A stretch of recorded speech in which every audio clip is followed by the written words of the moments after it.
Olá, eu sou Juliana Rezende e essa é a resolução da nossa primeira lista do desafio Aprenda a Função em 10 Lives.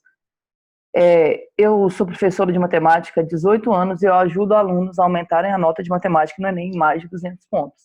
Então fica comigo aqui que a gente vai conseguir esse feito. Dá uma olhada nessa primeira questão. Observe a tirinha a seguir. Pedágio, pai. Você só pode estacionar se me der 50 centavos. Por que eu deveria te pagar para guardar meu carro na minha garagem? Porque senão eu puxo o portão, bato com ele no carro quando você estiver entrando. Que mão de vaca. Nela, o garoto Calvin cogita a ideia de cobrar pedágio no valor de 50 centavos de seu próprio pai, cada vez que ele desejar estacionar o seu carro na garagem de casa. Suponhamos agora que as pretensões de Calvin eram um pouco mais ousadas. Imagine que Calvin quisesse cobrar de seu próprio pai uma quantia fixa mensal de R$ 100 para utilizar a garagem de casa, mais 50 centavos por cada vez que ele entre com o carro na garagem. Considere que Y é o valor que Calvin receberá por mês e X é o número de vezes que o pai do garoto guardou o carro na garagem. Sendo assim, o valor de Y em real que Calvin esperava receber está representado pela expressão. Gente, isso aqui é um dos exemplos mais clássicos de questão de modelagem. Repara, ele deu o nome aqui, ó. X é o número de vezes que ele vai estacionar o carro. Então, X é o número de vezes que ele vai estacionar.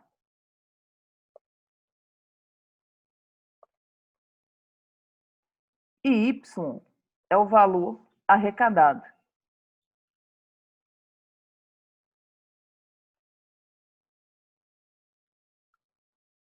Tenta entender. A gente tem aqui duas variáveis, x e y. E as funções que a gente vai estudar sempre terão duas variáveis, x e y. Uma vai ser o que a gente chama de variável livre e a outra vai ser a variável dependente. Tenta entender. O valor arrecadado pelo garoto depende da quantidade de vezes que ele estaciona. Então, isso aqui vai ser variável dependente.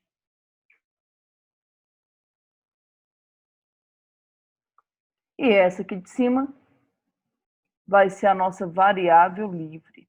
Ju, o que seria isso de variável livre? A ideia da variável livre é aquela variável sobre a qual você tem controle. Por exemplo, o pai, ele tem controle sobre o número de vezes que ele vai estacionar o carro. Ele não tem controle sobre o valor total que ele vai pagar. Se ele quiser pagar pouco, basta que ele estacione o carro poucas vezes. Mas e aí fica bem tranquilo de resolver. Dá uma olhada. O que vai ser o valor arrecadado? Ele vai arrecadar R$ 100, porque esse aqui é fixo, mesmo que ele não estacione o carro nenhuma vez, ele vai ter que pagar R$ 100 para o filho. Agora, além desses R$ 100, ele vai ter que pagar 50 centavos por cada vez que ele estaciona. Agora, muito cuidado. Você não pode vir aqui e colocar 50, porque aqui está em real. Se eu colocar 50, eu estou falando de R$ 50. Você vai ter que escrever 50 centavos. Como é que a gente escreve 50 centavos? É 0,5 ou 0,50, se você preferir. Então, vai ser R$ 100 mais 0,50. Agora entenda, se ele estacionar uma vez, vai ser vezes 1, duas vezes, vezes 2, 3 vezes, vezes 3, 15 vezes é vezes 15. Só que a gente não sabe quantas vezes ele vai estacionar no total. Por isso que pediram para a gente chamar de X. E aí está resolvido. Ó. Qual que vai ser o valor a ser pago? Vai ser R$ 100 mais 0,50 vezes X. O que o autor pode mudar é a ordem como ele vai escrever isso aqui. Mas nesse caso, eu acho que está desse jeito mesmo. Ó. Dá uma olhada. Letra C. R$ 100 mais 0,50x. Então, uma questão bem típica, mas um pouco mais tranquilinha também, né? Vocês vão ver que nessa lista aí o nível de dificuldade vai aumentar. O prefeito de uma cidade deseja construir uma rodovia para dar acesso a outro município. Por isso, foi aberta uma licitação na qual concorreram duas empresas. A primeira cobrou R$ 100 mil por quilômetro construído N, acrescidos de um valor fixo de R$ 350 mil, enquanto a segunda cobrou R$ 120 mil por quilômetro construído N, acrescido de um valor fixo de R$ 150 mil. As duas empresas apresentam o mesmo padrão de qualidade dos serviços prestados, mas apenas uma delas poderá ser contratada. Do ponto de vista econômico, qual equação possibilitaria encontrar a extensão da rodovia que tornaria indiferente para a prefeitura escolher qualquer uma das propostas apresentadas? Então, olha, aqui é um pouco diferente, é a ideia de modelagem, mas é um pouco mais avançado do que isso, porque vai usar a ideia de equação. Mas vamos tentar entender. Qual que seria o custo da empresa 1? A empresa 1, ela cobra R$100 mil por cada quilômetro construído. Então, vai ser R$100 mil vezes N.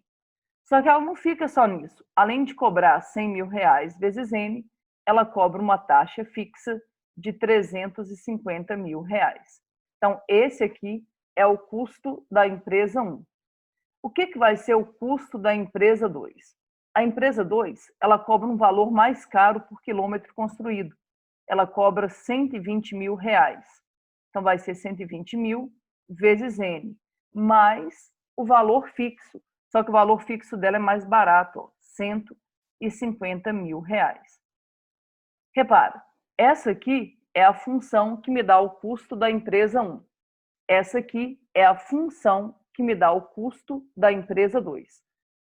Se fosse para fazer a modelagem, a gente pararia por aqui. Só que a questão quer um pouco além disso. A questão quer saber como que eu faria para descobrir o número de quilômetros para o qual se torna indiferente escolher a empresa 1 ou a empresa 2. Ou seja, eu quero saber quando que o custo para contratar a empresa 1 vai ser igual ao custo para contratar a empresa 2. Na prática, eu quero descobrir quando que C1 vai ser igual a C2. E aí a gente passa a ter uma equação, ó, dá uma olhada. Vai ficar 100 mil N mais 350 mil vai ser igual a 120 mil N mais 150 mil. Se a gente quiser descobrir a extensão, qual que deve ser o tamanho aí da rodovia para que, em termos financeiros, não faça diferença, a gente tem que resolver essa equação. Mas entende, a questão não quer resolver a equação, a questão quer que você deixe indicado. Ó. Só você olhar aqui que vai ficar tudo indicado. Aí observa, aqui é uma equação. Como é uma equação, a gente pode dividir os dois lados pelo mesmo valor. O que ele fez aqui foi dividir os dois lados por 1000. Ju, como é que você sabe que ele fez isso? Pelas alternativas, ó, 100N, 100N, aqui também tem 100N. Então, aqui, ó, o que ele fez foi dividir todo mundo por 1000. Aí, observa, o primeiro termo dividido por 1000 vai dar 100N. O segundo termo dividido por 1000 vai dar 350. Isso vai ser igual a 120N mais 150. E aí ele deixou assim. Dava até para ter dividido por mais, né? Dava até para ter dividido por mais, mas ele quis deixar assim. Então, que letra que você marca aí? Letra A. Repara, olha, é uma questão que vai um pouco além da ideia de modelagem, porque ele quer que você, na verdade, ele queria que você chegasse a um resultado, chegasse à equação que te levaria ao resultado aí do número de quilômetros. Resolver isso aqui ia ser bem tranquilo, né? Mas ele nem pediu para você continuar. Terceira questão da nossa lista, uma questão do Enem. Questão um pouquinho maldosa, tá? Então você tinha que tomar bastante cuidado para resolver. Vamos dar uma olhada. O saldo de contratações no mercado formal do setor varejista da região metropolitana de São Paulo registrou alta. Comparando as contratações desse setor no mês de fevereiro com as de janeiro desse ano, houve um incremento de 4.300 vagas no setor, totalizando 880.605 trabalhadores com carteira assinada. Considerando que Y e X representam respectivamente as quantidades de trabalhadores no setor varejista e os meses de janeiro como sendo o primeiro, fevereiro o segundo e assim por diante, a expressão algébrica que relaciona essas quantidades nesses meses é. Então, vamos tomar bastante cuidado, tá, gente? Tenta entender. Ele conta ali para a gente que em fevereiro, você tinha que tomar bastante cuidado com isso, o número de contratações foi de 880.605. E ele conta que esse valor, em relação ao mês de janeiro, teve um incremento de 4.300 vagas. Ou seja, em janeiro, houve 4.300 vagas a menos preenchidas, né, a menos do que em fevereiro. Então, qual que seria o valor de janeiro? Seria 880.605 menos 4.300. O que dá isso, hein? Vamos fazer aqui no cantinho, ó. 880.605 menos 4.300. Dá uma olhada, ó. Aqui vai dar 5, aqui vai dar 0, aqui vai dar 3, aqui vai dar 6, aqui vai dar 7 e aqui 8. Então, em janeiro, eram 876.305 vagas que foram preenchidas com oportunidade de trabalho aí com carteira assinada. Beleza. Agora, perigos que você tinha na hora de resolver essa questão. Repara, o que ele deu a entender aqui foi que a cada mês vai aumentar 4.300 oportunidades de emprego. Então, olha, imaginando que esse padrão vai se repetir, né, que a cada mês a gente vai aumentar em 4.300 o número de pessoas com carteira assinada, a gente consegue chegar aqui numa expressão. E é isso que a gente quer fazer. Agora, você vai ter que tomar muito cuidado, porque como é que nós vamos fazer isso? O que muita gente pensaria? Muita gente poderia pensar assim, o Y vai ser a quantidade em janeiro, que é 876.305, mais 4.300x. Então, a pessoa pode pensar nisso aqui. Vai ter resposta para quem pensar assim? Vai ter resposta para quem pensar assim, ó, letra D. Só que está errado. Por que está errado? Porque a questão fala que janeiro tem que ser x igual a 1.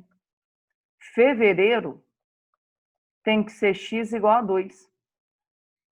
Então, fevereiro tem que ser x igual a 2. E assim por diante. Então, como é que a gente vai ter que pensar? A gente tem que achar uma função de tal modo que, em janeiro, a quantidade dê esse valor, mas já considerando que o x é 1. Como é que a gente faz isso? A gente pega 876.305 e tira 4.300. Ju, por que tirar 4.300? Gente, nós vamos tirar esses 4.300 por um detalhe. Eu preciso que quando o x for 1, o meu resultado seja esse. Na verdade, a ideia era tentar descobrir qual que foi o saldo de contratações em dezembro. Por quê? Porque aí a ideia vai funcionar bem. Repara, ó.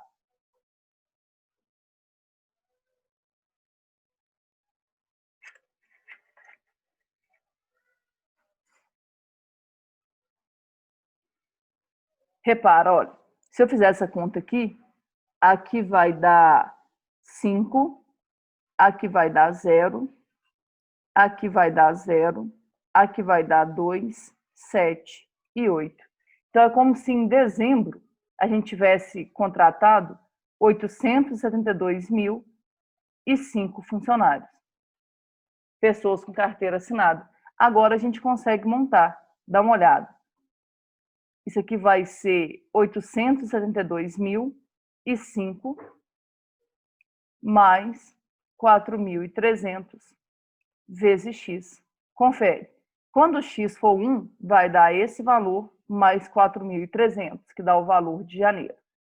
Quando o x for 2, vai ser fevereiro, vai ser esse valor mais 8.600, que vai dar o valor de fevereiro. E assim por diante. Então, tinha uma pegadinha bem sutil aí. Eu acho essa questão aqui bem difícil, tá? Repara, nossa resposta aqui, então, vai ser a letra C. Questão difícil. Essa questão 4 a gente resolveu durante a live, mas eu vou deixar ela aqui para a nossa resolução ficar completa, tá? E também, se alguém eventualmente perdeu a live, né, para a gente saber como é que funciona. Repara, um reservatório de água com capacidade para 20 mil litros encontra-se com 5 mil litros de água no instante inicial t igual a zero, em que são abertas as duas torneiras. A primeira delas é a única maneira pela qual a água entra no reservatório, e ela despeja 10 litros de água por minuto. A segunda é a única maneira de a água sair do reservatório. A razão entre a quantidade de água que entra e a que sai nessa ordem é igual a 5 quartos. Considere que Q de T seja a expressão que indica o volume de água em litro contido no reservatório no instante T, dado em minuto, com T variando de 0 a 7.500. A expressão algébrica para Q de T é... Olha, gente, muita gente fica meio com medo dessas condições que ele coloca aqui. Ele coloca isso, gente, por uma medida formal. A função precisa desse intervalo aqui. Isso aqui é o que a gente chama de domínio da função. Mas você vai ver que na nossa resolução isso não vai influenciar em muita coisa, não. Tá, mas como é que a gente vai fazer? Primeira coisa, eu quero descobrir qual que é a quantidade de água que tem dentro do reservatório. Ele pediu para a gente chamar a quantidade de Q de T. Essa notação que a gente usa aqui é para te mostrar que a quantidade de água depende do tempo. Então, Q é função do tempo. Q depende do tempo. Isso significa que o tempo é a nossa variável livre e que a quantidade de água vai ser a nossa variável dependente. Repara, inicialmente o tanque não estava vazio, então já havia nesse tanque 5 mil litros. Agora, além desses 5 mil litros, vai entrar mais água, mas entenda, também vai sair água. A gente tem uma torneira que está abastecendo o reservatório com água, tem uma torneira que está tirando água do reservatório. E ele me deu aqui uma ideia. Ele falou que a razão entre a quantidade de água que sai e a que entra é de 5 quartos. Então, dá uma olhada. É o contrário, né? A quantidade de água que entra e que sai é 5 quartos. Então, a quantidade de água que entra dividido pela quantidade de água que sai, isso aqui vai ter que ser igual a 5 quartos. Agora, o detalhe é que ele me deu essa quantidade de água que entra.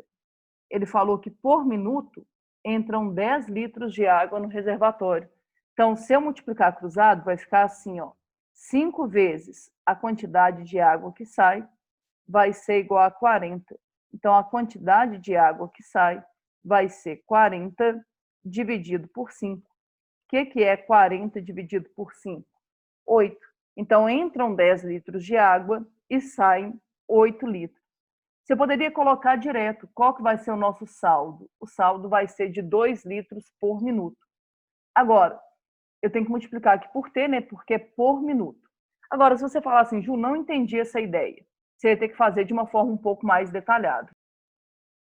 Como assim fazer de uma forma um pouco mais detalhada? Você vai ter que pensar assim, seria 5 mil litros mais 10 litros que entram por minuto, então 10T, menos 8 litros que saem por minuto, por isso o sinal de menos aqui. Então, o que vai ser a quantidade de água? 5 mil mais 2T. E aí você chega no mesmo resultado. Que letra que a gente marca aqui, hein? Vai ser letra A. Tem esse complicador aí de ter que achar essa quantidade de água que sai e entra, mas é uma questão bem elaborada do Enem. Questão 5. Essa aqui foi elaborada por mim e tem uma pegadinha nela também, muito comum. Isso aqui é muito comum de aparecer nas suas provas, tá? Dá uma olhada. Todos os vendedores de uma gráfica precisam mensalmente vender a quantidade mínima de 10 mil reais, que é estipulada como meta. Então, mensalmente, eles são obrigados a vender 10 mil reais. Eles recebem R$ 1.200 fixos, mais 3% de comissão sobre o total de vendas acima da meta efetuadas por eles. Considere um vendedor que conseguiu bater a meta mínima de vendas. A expressão que relaciona o salário S desse funcionário e a quantia total V vendida por ele no mês em questão é. Então, toma cuidado, gente, porque o que a pessoa pensa? A pessoa começa a pensar assim, ó, o que vai ser o salário desse vendedor? Vai ser R$ 1.200 mais a comissão. Não está errado isso não, tá? Tá certo? Só que aí a pessoa vem aqui e fala assim, ó, tem que ter 1.200, então ele elimina a letra B, elimina a letra C e elimina a letra E. Está errado isso. Por que está errado? Porque pode ser que, dependendo da conta que eu faça aqui, a nossa estrutura mude um pouco. Ju, como assim? O segredo está aqui, ó. Ele não ganha comissão sobre tudo que ele vende. Ele ganha comissão só sobre aquilo que ele vende acima da meta. Então, a gente vai ter que tomar bastante cuidado aqui. Por quê? Porque imagina, por exemplo, imagina que o cara tenha vendido R$ 20.000. Então, no mês, ele vendeu R$ 20.000. Eu quero que você entenda que ele não vai ganhar comissão sobre R$ 20.000. Ele vai ganhar comissão apenas sobre 10 mil. Ju, por quê? Por um motivo simples. Os primeiros 10 mil que ele vende aqui, ó, fazem parte da meta dele. O que ultrapassar a meta é o que ele realmente vai receber sobre a comissão a respeito dela. Então, o que eu preciso que você entenda? Como é que vai ser o salário desse cara? Ele vai ganhar R$ 1.200 fixos, mais 3% de comissão. Só que, cuidado, não vai ser 3% de V, como sugere aqui a letra A. Ó. A letra A está te esperando para você marcar.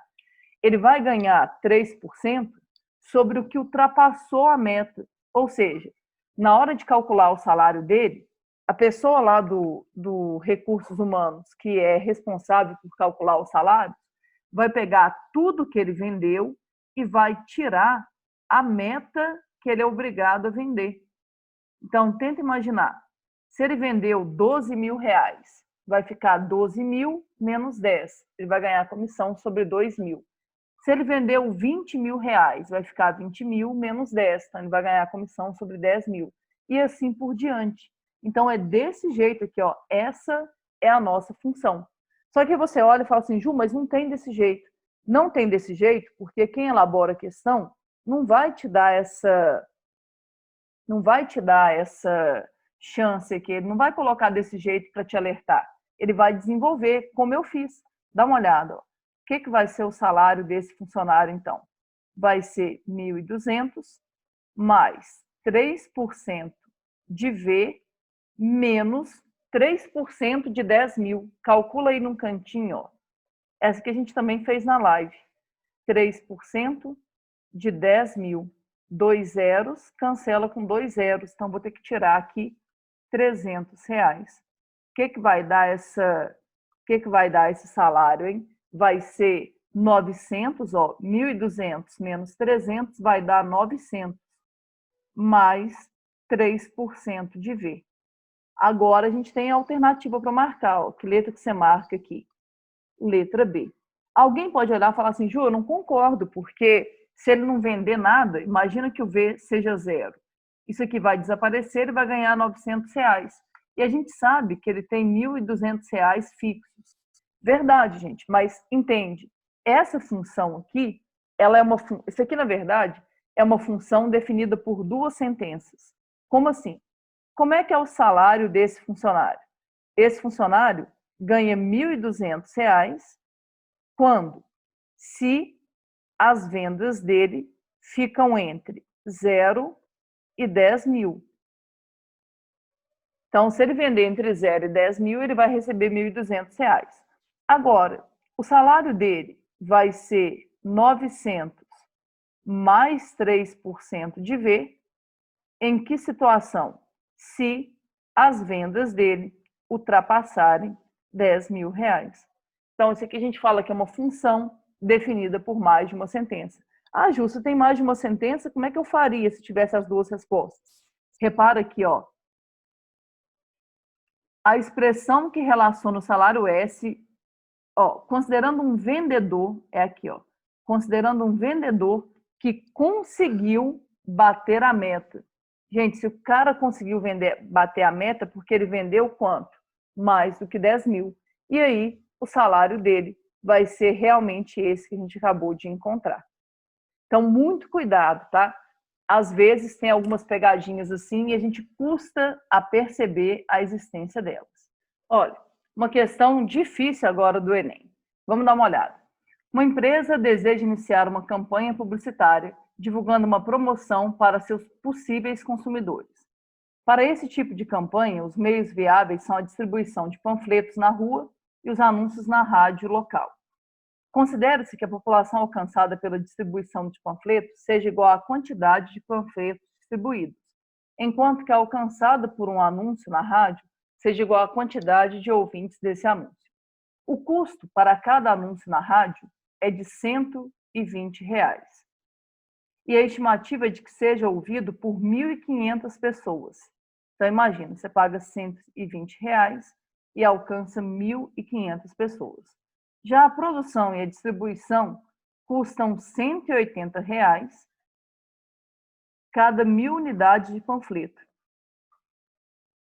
Já a produção e a distribuição dos panfletos custam R$ 180 para distribuir 1.000 panfletos. Beleza. Considerando que cada pessoa será alcançada por um único desses meios de divulgação, a empresa pretende investir em ambas as mídias. Considere que X e Y, os valores em real gastos em anúncios na rádio e com panfletos, respectivamente. O número de pessoas alcançadas pela campanha será dado pela expressão. Gente, como eu falei, é uma questão difícil. Você lê isso aqui, fica meio perdido sobre como que eu vou descobrir aqui a quantidade de pessoas, porque ele quer isso, ele quer a quantidade de pessoas alcançadas. Como é que a gente vai pensar nessa ideia? Repara, o segredo para você resolver isso aqui é tentar descobrir como é que fica o gasto para você alcançar essas pessoas. Como assim? Ele falou aqui para nós que X é o total que ele vai gastar com a rádio. E que Y é o total que ele vai gastar com os panfletos. Então, agora eu quero que você preste bastante atenção, porque, como eu disse, não é fácil essa questão aqui. Mas vamos tentar entender. Repara, eu vou tentar descobrir quanto que eu alcanço com R$1. Como assim? Imagina aqui a rádio. Com R$120, eu alcanço 1.500 pessoas. Com X reais, que é a minha verba, eu vou alcançar, vou chamar aqui de PR, tá? Pessoas com a rádio. Agora você vem aqui e resolve essa regra de 3. Dá para fazer direto, se você tiver mais facilidade aí, mas eu vou fazer assim. Vai ficar 1.500 vezes X, vai ser igual a 120 pessoas alcançadas com a rádio. Lembra, eu quero o número de pessoas. Está vendo esse 120 que está multiplicando? Ele passa dividindo. Vai ficar 1.500x dividido por 120 vai ser igual às pessoas alcançadas pela rádio. Dá uma olhada, ó. Esse zero cancela com esse zero. Aqui dá para a gente simplificar, ó. 12, 15, dá para simplificar por 3. Aqui por 3 dá 4, aqui por 3 dá 50. Então, me ajuda. Quantas pessoas vão ser alcançadas na rádio? Vão ser 50x sobre 4. Vê se vocês entenderam. Isso aqui é o alcance da rádio. Agora a gente vai pensar no alcance dos panfletos. Mesmo jeito, você vai pensar assim, ó. Aqui eu coloquei errado, né, gente? Não é 1.800 não, tá doido? É 180. Ó, com R$180, eu atinjo 1.000 pessoas. Com Y, que é a minha verba para o panfleto, eu vou atingir pessoas por panfleto. Vou chamar de PP. Agora, você multiplica cruzado, vai ficar 180 PP vai ser igual a 1.000Y. O que vai ser o PP aqui, hein? Vai ser 1.000Y dividido por 180. Confere. Esse zero cancela com esse. 118 dá para a gente simplificar por 2. Aqui por 2 vai dar 50. Aqui por 2 vai dar 9. Então, quais vão ser as pessoas atingidas pelo panfleto? 50Y Ele usou Y maiúsculo, estou colocando minúsculo aqui, mas não faz diferença não. 50Y dividido por 9. Agora a gente consegue resolver o nosso problema. Qual que vai ser o número de pessoas atingidas aí? Com a rádio, vai ser 50x sobre 4, mais as pessoas atingidas pelo panfleto, 50y sobre 9. Dá uma olhada, que letra que você marca? Letra A. Olha, gente, acho difícil essa questão, tá? Bem difícil. Aparentemente parece uma questão fácil, mas eu particularmente acho ela bem difícil. Quem tem um pouco mais de facilidade consegue pular essas regras de 3 aqui, consegue ir direto. Se for o seu caso, ótimo. Se não, na pior das hipóteses, você recorre a essa regra de 3 e resolve do mesmo jeito.